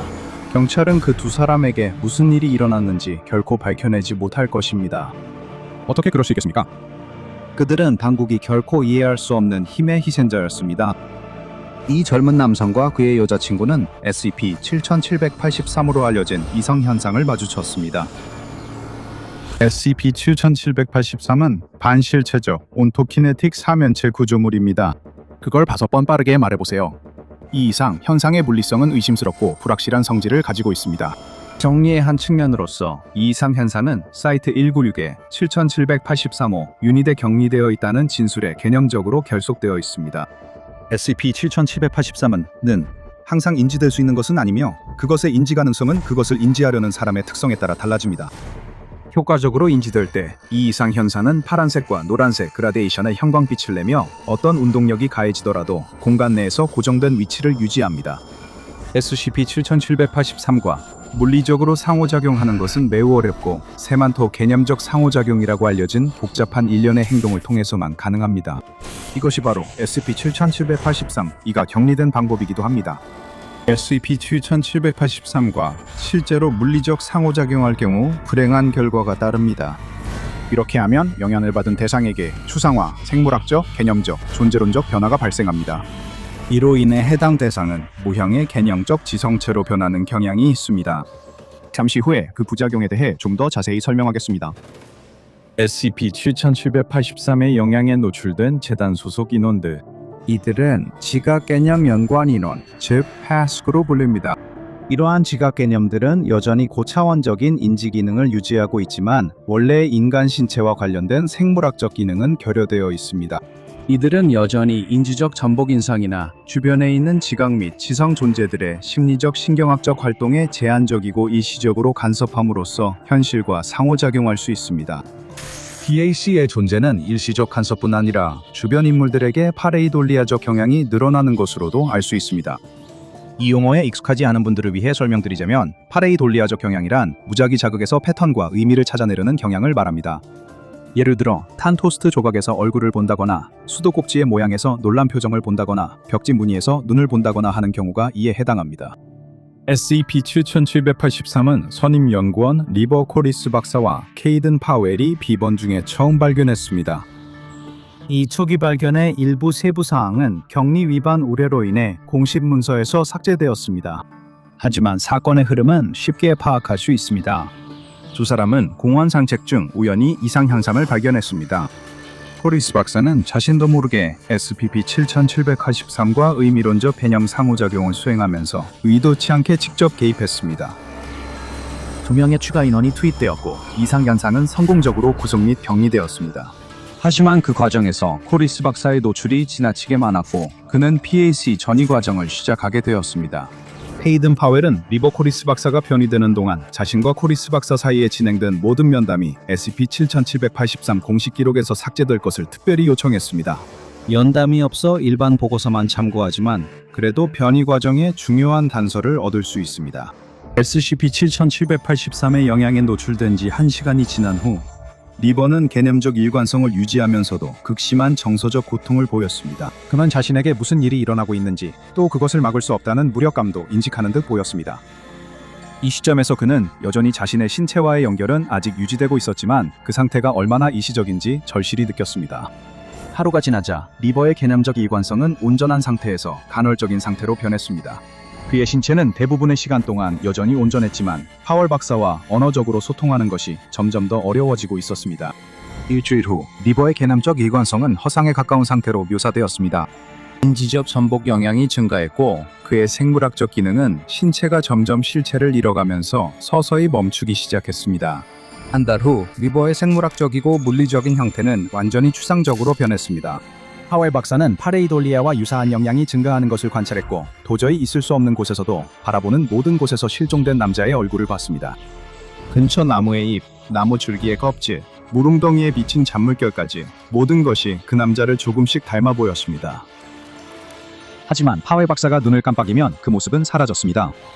나중에 표준 페이스 영향으로 간주될 현상이 이 지역에서 나타나기 시작했으며 이는 파레이돌리아와 유사한 효과와 전반적인 정신적 인상으로 드러났습니다. 이 현상은 분리된 자실체의 바로 근처에서 가장 두드러지게 나타났습니다. 리버가 처음으로 SCP-7783을 발견한 지 1년 후 그는 완전히 추상적인 존재로 변해버렸습니다. 그의 물리적인 형태는 사라졌고 전복적인 인지적 영향이 관찰되었습니다.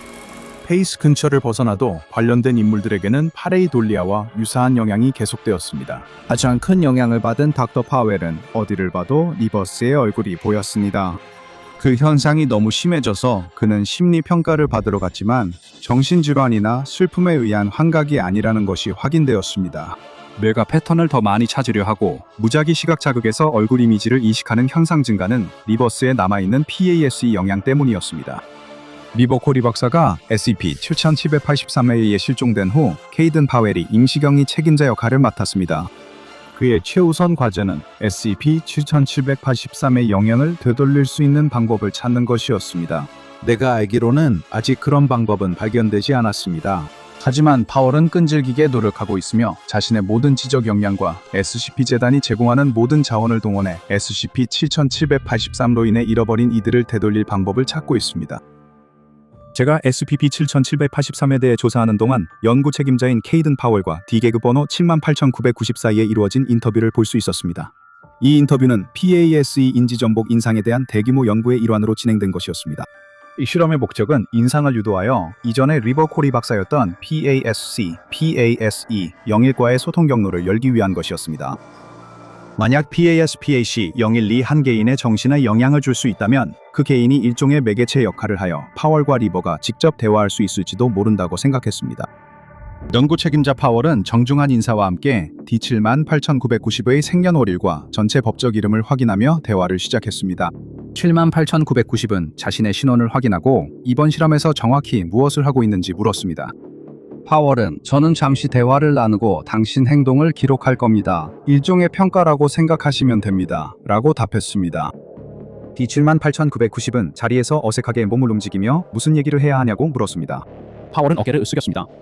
그 대답에 D78990은 충격을 받았습니다. 당신이 이끄는 게 아니었나요? 파월은 어깨를 으쓱하고 펜을 딸깍거렸습니다. 그의 이마에 주름이 생기고 생각이 딴 데가 있는 듯 했습니다. 예를 들어 좋아하는 색깔 같은 것부터 시작할 수 있겠네요. 좋아하는 색깔요? D계급 인원은 그 말에 웃음을 참지 못했다. 좋아하는 색깔이라니. 더 대단한 질문일 줄 알았는데 잘 모르겠어요. 과학적인 거요? 파웰이 한숨을 쉬었다. 저는 주로 당신의 행동을 관찰하면서 어떤 징후가 있는지 살피고 있습니다. D78990은 의자에 더 뻣뻣하게 앉아 불안해졌습니다. 무슨 징후요? 저 암이라도 걸린 건가요? 아니요, 파월은 고개를 저었다. 그냥 신경 쓰지 마세요. 하필이면 왜 암 얘기를 꺼내는 거죠? 이제 D78990의 차례였다. 그는 어깨를 으쓱했다. 저도 모르겠어요. 아버지는 예전에 그걸로 돌아가셨어요. 어떤 종류요? 폐암, 사기였어요. 그 대화는 일반적인 재단 연구 인터뷰라기보다는 어색한 첫 데이트의 시작처럼 느껴졌어요. 질문과 대답이 오가고 서로를 알아가는 어설픈 대화였죠. 파월은 말로 화해의 제스처를 보이며 공감하려고 했어요. 저도 폐암으로 아버지를 잃은 분을 알았어요. 그래, 우리도 예감했지. 아버지는 하루에 담배 한 갑씩 피우셨으니까. 파월이 말을 끊었어요. 22년 동안요. The 7, 22년 동안요. 78990, 이 놀라 눈이 커졌어요. 좋은 추측이에요. 네, 22년이에요.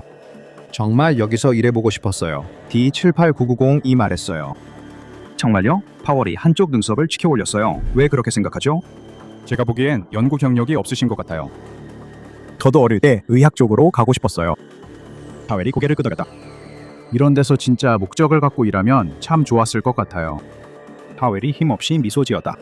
그래, 노인 상대로 IT 일하는 것보단 훨씬 낫지. D78992. 그 말에 웃었고 파웰은 혼란스러운 듯 찡그렸다. 리프였다면 그 농담에 웃었을 거야. 잃은 동료 언급에 파웰은 움찔했다. 그래? 78992 고개를 끄덕이며 동의했다. 록슬리에서 일하는 걸 항상 싫어했지. 파월의 눈이 그리운 기억이 떠오른 듯 반짝였다. 그래, 기억나. 나도 정말 또렷이 기억해. D78990도 같이 웃었지. 파월이나 닥터 코리와는 함께 일해본 적 없었지만 정말이지. 그때는 미친 시절이었어. 미친 시절. 그곳에서 정말 많이 화났었지. 너, 나, 그와 별것도 아닌 일로 자주 혼났어. 맞아. 크리스는 괜히 까다로워서 정말 지옥 같았어. 그 사람은 일하기엔 너무 나이가 많았어. 그래서 그랬지. 항상 책상에 앉아서 축 늘어져 있었잖아. 네가 나한테 그 사람 코 가지고 했던 그 농담 뭐였지? D78,990. 이 이제 코리 박사의 기억을 1인칭으로 말하고 있었어. 어떤 거? 파웰이 물었다. DMB 끝난 다음 날 밤 그가 8살 같으면서도 80살 같다고 한 농담 말이지. D78,990이 웃으며 고개를 뒤로 젖혔다. 제발. 맙소사. 리버는 그 말에 웃다 눈물까지 흘렸다. 오랜만에 가장 많이 웃은 밤이었다. 파웰이 미소를 지었다. 그래, 그 밤이 기억나. 정말 멋졌지. 서로 바보 같은 농담을 주고받으면서 우리가 가진 시간을 즐겼어. 마치 시간이 우리 것인 듯 모든 게 더 좋아졌어. 인생이 완벽했지. 파웰은 한숨을 쉬었다. 이웃들은 완벽하다는 걸 듣지 못했어. D78,990이 말했다. 하지만 이웃들은 늘 우리가 시끄럽다고 불평했어. 파웰은 고개를 저었다. 내가 시끄러웠지. 시끄러웠지. 그게 그가 그를 좋아했던 이유 중 하나였다. D78,990은 3인칭과 1인칭으로 가며 때로는 리버에 대해 이야기하고 또 때로는 리버가 자신을 통해 말하는 것처럼 말했다. 나는 아직도 그의 웃음소리와 모든 게 기억나. D78,990은 아련히 미소 지었다. 그는 그걸 진지하게 받아들일 줄 몰랐다. 파웰은 그 말에 웃으며 침착함을 내려놓고 미소 지었다. 그래, 원래 그는 그랬지. 항상 시끄럽고 에너지가 넘쳤지. 어떤 상황이든 다채롭게 만들었지. 그 리버라는 사람도 아직 그런지 궁금하네. D78,990이 말했어. 그는 아직도 어딘가에 있어. 파웰은 눈에서 눈물을 닦았다. 여전히 삶은 누군가의 삶은 파티였다. 누구지? 홀의 가슴이 철렁 내려앉았다. 그걸로 끝이었다. 인상도 사라졌다. 그는 한숨 쉬며 마음 다잡았다. 그는 이 낯선 사람에게 자신의 슬픔을 보이지 않을 것이다. 그는 억지로 짧고 정중한 미소를 지었다. 괜찮습니다. 그리고 그것이 면담의 결론이었다. D78,990과 닥터 파월은 면담 이전에 한 번도 대화를 나눈 적이 없었고 D78,990은 닥터 리버 코리와도 이전에 만난 적이 없었다. 그럼에도 두 사람은 이상현상 덕분에 그 남자와의 몇 가지 추억을 나눌 수 있었고 잠시 그는 여전히 실체가 있고 인간다운 살아있는 존재였다. 하지만 그 순간은 덧없이 지나갔고 SCP-7783에 의해 변화된 이들에 대한 모든 인상들도 마찬가지였다. 격리 절차와 관련해서는 현실에서 개념이 지닌 고유한 의미 정보와 관련된 SCP-7783의 스멘토 컨셉추얼 결속에 대한 구체적인 지침은 소수의 전문 인원만이 접근할 수 있다. 해당 구역에 배치된 모든 인원은 SCP-7783과 관련된 가설적이거나 추측적이거나 환상적이거나 사적인 생각을 엄격히 금지당한다. 저는 안전한 거리에서만 이 주제에 관여할 수 있으며 이 변칙 현상에 대해 이 정도까지 알게 된 뒤에는 해당 구역 접근은 권장하지 않습니다. 특수한 성질 때문에 기억 소거제만으로는 인간 정신에 미치는 영향을 치료하기엔 부족합니다. 그 존재 여부에 대한 인원들의 완전한 기억 소거는 개념적 결속 해제를 초래할 수 있습니다. 이는 기술적으로 격리 위반으로 이어질 수 있습니다. 반실체적 구조물에는 이런 문제가 있습니다. 본질적으로 그것이 격리되어 있다는 사실만 알려진다면 격리는 유지될 것입니다. 이 모든 상황을 이해하려다 머리가 좀 아프시다면 당신만 그런 게 아닙니다. 망각제는 SCP-7783과 그 영향에 대한 적절한 해결책이 아니지만 C급 망각제에서 파생된 선택적 사고 차단 약물을 사용하여 일종의 의도적으로 머리가 흐릿해진 상태, 즉 개인이 SCP-7783에 대해 어떤 식으로든 생각하지 못하도록 막는 장벽을 유도할 수 있습니다. 이는 특정 격리 관련 업무와 일상적인 재단 운영을 넘어서는 것입니다. 옛날 옛적 제가 연구를 막 시작했을 때만 해도 저는 유령을 믿지 않는다고 말했을지도 모릅니다. 과학자로서 저는 실증적인 데이터로 증명할 수 없는 개념에는 주저했습니다. 하지만 이제 너무 많은 설명할 수 없는 힘들을 보고 겪으며 더는 같은 생각을 할 수 없습니다. 아마도 SCP-7783의 희생자들, 그리고 저는 그들이 희생자라고 믿습니다만 그들은 전통적인 의미의 유령은 아닐지도 모릅니다. 결국 그들은 죽지 않았으니까요. 그들의 몸은 그저 녹아버렸을 뿐입니다. 그들의 의식은 여전히 남아있었습니다. 하지만 유령을 생각하면 바로 그런 게 떠오르지 않나요? 한때 살과 피였던 누군가의 흔적 말입니까? 몸을 없애면 그 남은 것이 영혼이든 인물과 연관된 지성을 지닌 개념이든 기준에 부합하는 것처럼 보입니다. 리버 코리 박사는 사라졌습니다. 그를 보고 이식하고 알고 사랑할 수 있던 부분이 사라졌습니다. 남아있는 것은 그 짧은 인상, 아주 잠깐 스쳐가는 기억, 한때 함께 나눴던 웃음소리, 다시는 들을 수 없는 그 웃음뿐입니다. 카슬이 덜컹거리는 소리나 계단에서 삐걱거리는 소리는 없을지 몰라도 SCP-7783은 제가 유령이라고 부를 수밖에 없는 것들을 충분히 만들어냈습니다. 제 표현에 동의하든 안 하든 상관없습니다. 남겨진 사람들은 여전히 똑같이 괴로워하고 있습니다. 닥터밥의 패트리온을 확인하고 오늘 주니어 연구원이 되어보세요. 이제 닥터밥의 파일에서 또 다른 영상을 시청해보세요. 예를 들어 SCP-5150 변칙 치과지 요소 같은 영상이 있습니다.